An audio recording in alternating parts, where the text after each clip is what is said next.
예수님 부활하셨습니다. 네, 우리 예수님이 부활하셨어요. 자, 우리 예수님이 약속하신 대로 3일 만에 죽은 자 가운데서 혼자 부활하셨어요.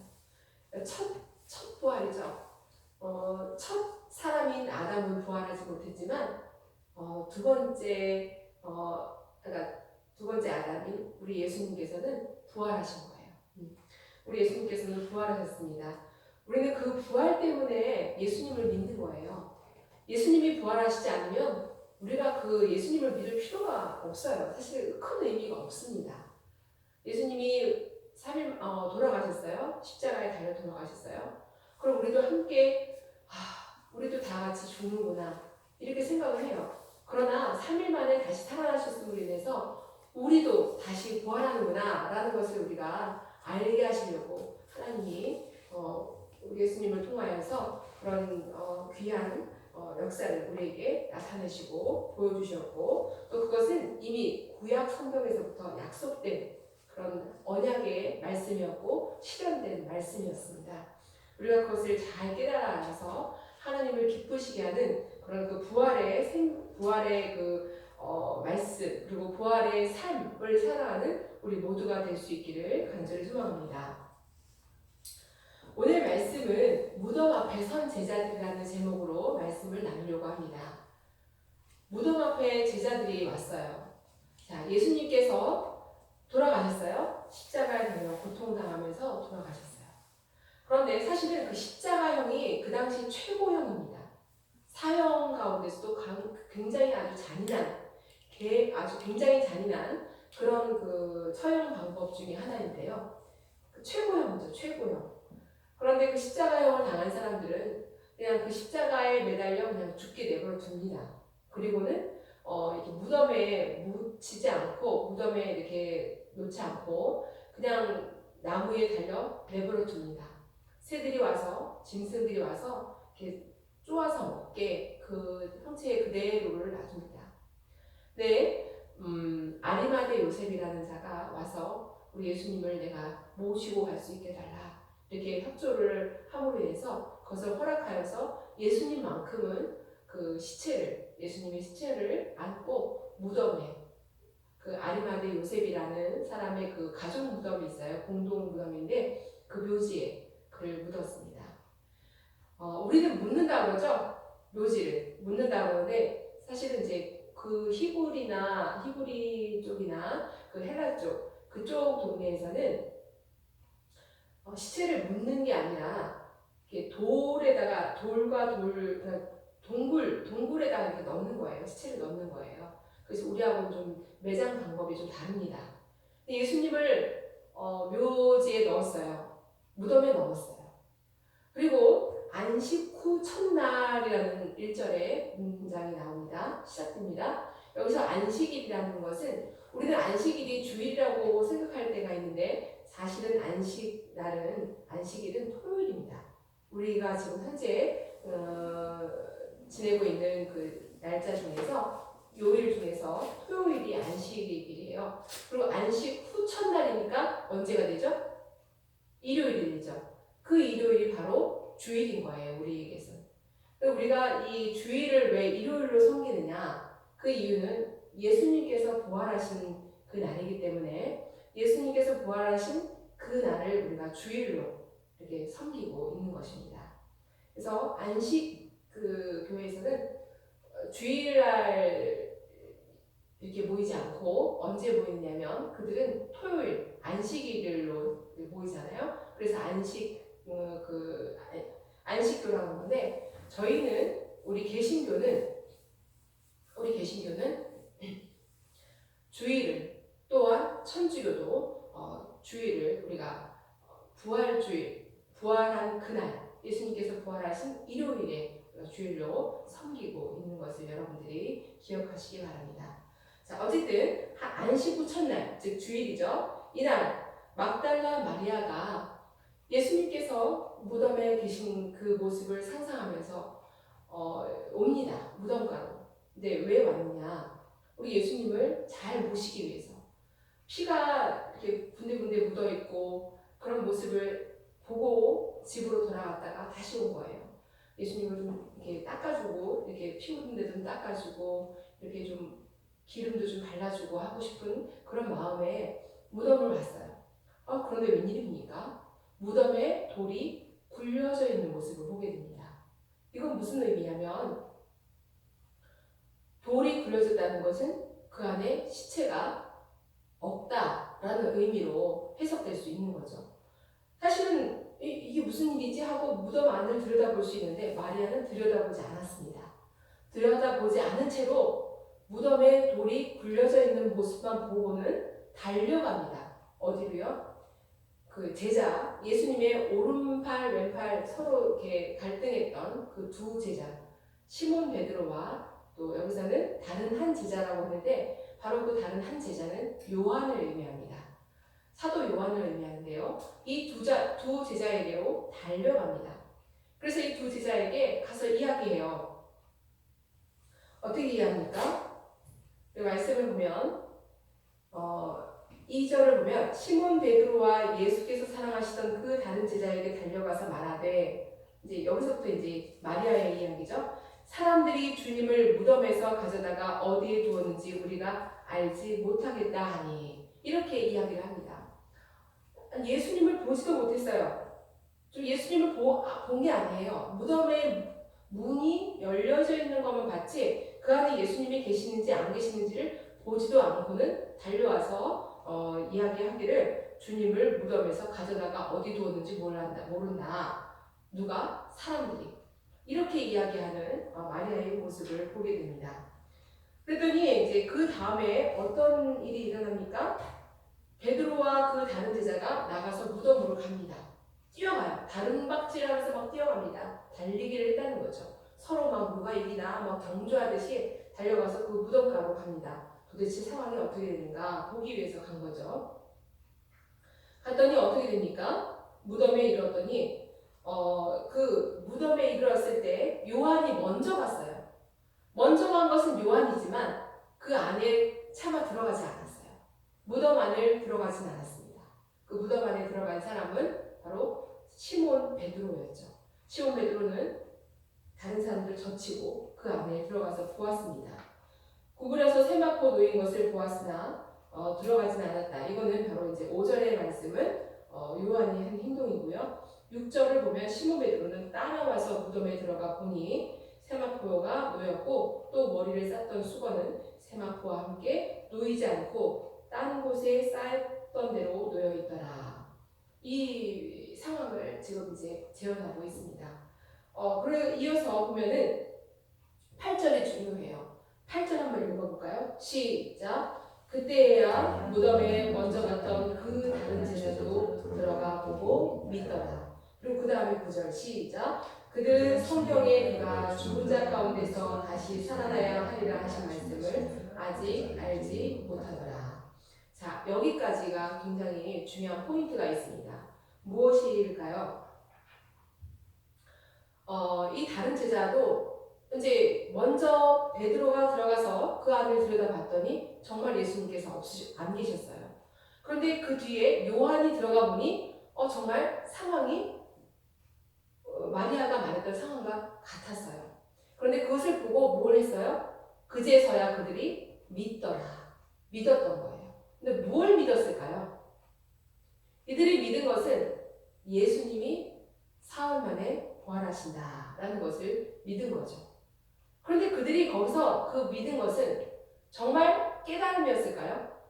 진실된 깨달음이었을까요? 그게 아니라 단지 그냥 이해하고 그때 예수님께서 말씀하신 거 그 상황이 지금 벌어진 것이구나. 그냥 이해하는 수준에서 머리에서 이해하는 수준에서 깨달고는 알고는 그리고는 어떻게 했습니까? 10절을 보면 이에 두 제자가 자기들의 집으로 돌아가니라. 그것을 설명하는 것은 그들이 이해만 했다는 것을 알게 한 것이 바로 9절의 괄호 안의 글들이에요. 괄호 안의 글들은 뭐라고 했어요? 아직 알지 못하더라. 아직 알지 못한다는 것은 깊은 깨달음이 있지 않더라라는 말씀으로 우리가 이해할 수 있습니다. 11절의 막달라 마리아는 어땠습니까? 두 제자와는 달리 막달라 마리아는 그 무덤에서 떠나지 못합니다. 웁니다. 예수님이 안 계신 것에 너무나도 비탄하고 애통한 심정을 가지고 울고 있습니다. 그러면서 구부려서 그 안을 들여다봤어요. 들여다보았더니 어떻게 됐습니까? 아까는 보이지 않았던 흰옷 입은 천사 둘이 예수님이 누우셨던 발과 머리에 두 사람이 앉아서 있는 모습을 보게 됩니다. 그리고는 그 둘에게 천사들이 그 앉아있는 모습을 보았는데 천사들이 먼저 그 마리아에게 말을 걸어옵니다. 여자여 어찌하여 오느냐 이르되 사람들이 내 주님을 옮겨다가 어디에 두었는지 내가 알지 못합니다 라고 울면서 이야기를 합니다. 이 말을 하고 뒤로 돌이켜서 예수께서 서 계신 것을 보았어요. 분명 보았습니다. 그리고 보았음에도 불구하고 예수께서 서 계신 모습을 보았고 또 어떤 소리도 들었어요. 어떤 소리를 들었는가? 15절에 예수께서 이르시되 여자여 어찌하여 울며 누구를 찾느냐라고 예수님께서 직접 말씀하셨음에도 불구하고 그 말씀하신 소리도 듣고 또 예수를 보았지만 처음에는 예수를 보았지만 예수가 예수인지를 알지 못했으며 동산지기인 정도로 알고 있었다는 거예요. 소리까지 들었는데도 예수님의 소리를 들었음에도 불구하고 예수가 예수인지를 알지 못하는 마리아의 모습을 보게 됩니다. 이때 주여 당신이 옮겼거든 어디에 두었는지 내게 이르소서 그리하면 내가 가져가리이다 했더니 예수께서 마리아야 갑자기 마리아야 라고 예수께서 말씀하시는 그 소리를 들으면서 순간적으로 이 뱃속의 아기가 엄마의 소리, 아빠의 소리를 뱃속에서 듣고 나와서 누구야, 아무개야 하고 불렀을 때 반응하는 그 아기처럼 이 마리아도 순간적으로 반응합니다. 라보니, 선생님이여 이렇게 반응하는 모습을 보게 됩니다. 이때까지도 마리아는 예수님이 부활하신 것에 대해서 믿기지 않은 표정을 보여주고 있는 것입니다. 이처럼 마리아와 이 두 제자 모두는 예수님의 직제자였어요. 예수님과 함께 동행하며 일거일투족을 함께 했던 그런 사람들이었습니다. 그럼에도 불구하고 끊임없이 예수님께서는 내가 죽을 것이다. 사흘 만에 부활할 것이다. 여러 번 말씀하셨어요. 그러나 이들은 어때요? 그냥 그런가 보다. 이해하는 수준에서 머물렀던 그런 제자들임을 여기서도 여실하게 우리에게 보여주고 있습니다. 깨닫지 못한 거죠. 잘 그것을 자신의 것으로 받아들이는 그런 온전한 경험을 이제서야 이제 하게 되는, 나중에서 이제 하게 되는 그런 모습을 보게 됩니다. 이것이 우리의 모습입니다. 온전하게 깨닫는다는 것이 얼마나 어려운 건지 몰라요. 그렇게 함께 일거수일투족을 했음에도 불구하고 예수님이 죽은 지 사흘 만에 부활할 것이다 라고 말씀하신 그 말씀을 온전히 깨닫는 그 경험을 하는 데는 많은 시간이 걸렸다는 것을 우리에게 다시 보여주고 있는 그런 말씀이죠. 이처럼 우리가 믿는다는 것은 이 베드로나 그 앞에 있는 요한처럼 믿는 것은 어떻게 단순하게 믿음을 가진다는 것은 어느 누구에게도 있을 수 있는 일입니다. 그러나 그것을 내 것으로 받아들이고 내 경험으로 받아들이고 온전한 깨달음으로 알아서 그것을 정말 진실하게 내 것으로 내면화하기까지는 많은 시간이 걸립니다.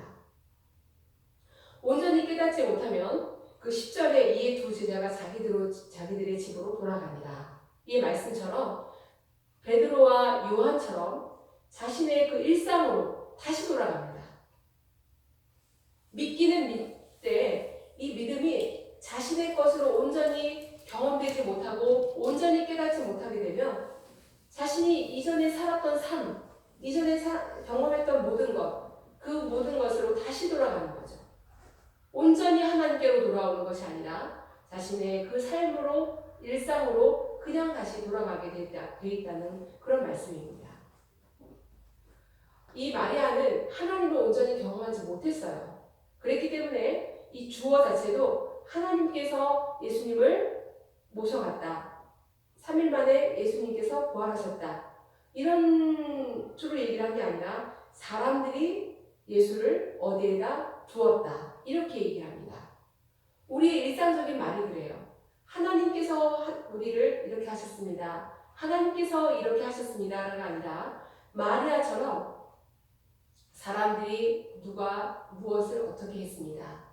이렇게 이런 말투를 우리가 늘 쓰고 또 우리가 그것을 일상적인 말로 이야기를 합니다. 그런데 모든 것의 시작은 하나님이십니다. 그리고 그것을 우리가 경험해야 돼요. 하나님이 우리를 이렇게 하셨습니다. 하나님이 이렇게 모든 것을 이끌어 가셨습니다. 인도하셨습니다. 섭리하셨습니다. 이런 모든 것들이 경험되지 않게 된다면 마리아의 언어처럼 우리도 그런 언어를 쓰게 된다는 것이죠. 내가 했습니다. 내가 이렇게 했습니다. 내가 무엇을 어떻게 했습니다. 저들이 어떻게 했습니다. 이렇게 된다는 것이죠. 그렇기 때문에 우리가 정말 온전하게 깨닫는다는 것이 얼마나 중요한 것인가를 이 시간 우리가 말씀을 통해서 다시 한번 깨닫게 됩니다. 여러분, 깨닫는 데는 여러 가지 그 과정들이 있습니다. 한 번에 깨달아지지 않아요. 그 안에는 본 경험도 있어야 되고요. 또한 마음으로 이렇게 와닿는 경험도 있어야 되고요. 또 회심도 일어나야 됩니다. 회심도 일어나야 되고요. 그 다음에 그것을 통해서 정말 내면화되어서 온전한 깨달음에 이르게 된다는 것이죠. 그럴 때에는 그런 후에는 바로 우리 제자들이 정말 예수께서 사흘 만에 부활하신 것을 많은 사람들에게 자신의 그 목숨을 내놓으면서까지 전도했던 것처럼 선교했던 것처럼 우리들도 그런 사람들이 되어지게 된다는 겁니다. 부끄럽지 않아요. 밖에 나가서 제가 어제도 그 부활 계란을 나누었습니다. 그런데 그 부활 계란을 나누면서 어떤 사람들은 아유 벌써 부활절이 왔어요. 아유 그랬군요. 이렇게 하시는 분들도 있고요. 어떤 분들은 그냥 감사합니다 라고 하시는 분들도 있고요. 어떤 분들은 쌩 하고 그냥 지나가는 분들도 있습니다. 나는 어떤 부류에 속하는 사람일까요? 그러나 그 모든 것들은 다 그런 모든 모습을 보면서도 저는 그분들에게 어떤 이야기를 하냐면 좋은 하루 되세요. 부활되신 예수님을 경험하시기 바랍니다. 이렇게 속으로 이야기하면서 좋은 하루 되세요. 이렇게 이야기를 합니다. 받아가시는 모든 분들은 다 똑같이 반응하지 않아요. 다르게 반응해요. 그러나 그 모든 것들이 저는 창피하거나 부끄럽지 않습니다. 왜냐하면 이 모든 것들은 하나님께서 하시는 일이라고 저는 바라보기 때문에 부끄럽거나 창피하지 않습니다. 이 모든 그 일들이 이렇게 일어나게 된 것에 제가 부끄러움을 경험하거나 창피하지 않는 이유는 단 한 가지. 이 모든 일들은 하나님께서 하시는 일이라고 저는 믿기 때문에 그렇습니다. 근데 이거는 한 번에 이루어지는 게 아니에요. 단번에 이루어지는 게 아닙니다. 내가 그것을 체험하고 경험하고 또 그것을 깨달아서 깊숙하게 내면에 내재되었을 때 그랬을 때야 바로 그런 경험들이 나의 몸에서 우러나오게 된다는 것이죠. 우리 모두가 그런 경험을 하길 바랍니다. 이 마리아처럼 베드로처럼 또한 그 요한처럼 예수님을 그냥 단지 믿는 것에서만 지나치지 마시고 단순하게 믿는 것을 더 지나서 더 깊숙하게 예수님을 체험하고 또 깨달았고 예수님의 그 진리의 말씀을 깨달아 알므로 체득함으로 인해서 예수님의 귀한 하나님의 정말 사람들이 되시길 바랍니다. 그러므로 인해서 하나님에게 기쁜 사람들, 하나님이 기뻐하시는 하나님의 사람들 또한 한편으로는 하나님 앞에 귀하게 쓰임받는 그런 하나님의 사람들이 다 되시기를 주의 이름으로 축원합니다. 기도하시겠습니다. 사랑과 은혜가 풍성하신 아버지 하나님 은혜를 감사드립니다. 말씀을 통해서 정말 하나님의 말씀을 온전히 깨닫지 못하면 이런 아버지 하나님 깊은 가운데 주님과 교제할 수 없고 주님의 말씀을 잘 알아듣지 못하고 잘 깨닫지 못함을 우리가 말씀을 통해서 배웠습니다. 하나님의 사랑하는 제자들조차도 그렇게 3년 동안을 주님과 함께 동거동락했지만 하나님의 말씀을 잘 깨닫지 못했던 그런 제자들의 모습이 우리의 모습임을 주님 앞에 고백하면서 하나님 우리가 좀 더 주님과 깊숙한 그런 교제 가운데로 나아갈 수 있기를 소망합니다. 또 그 교제 가운데로 나아가면서 주님의 온전한 그 진리의 말씀을 잘 깨달아 알고 또 그 말씀 가운데에서 우리가 삶을 살아내는 그런 하나님의 사람들이 다 될 수 있도록 인도하여 주시옵소서. 감사를 드렸고 예수님의 이름으로 기도하였습니다. 아멘.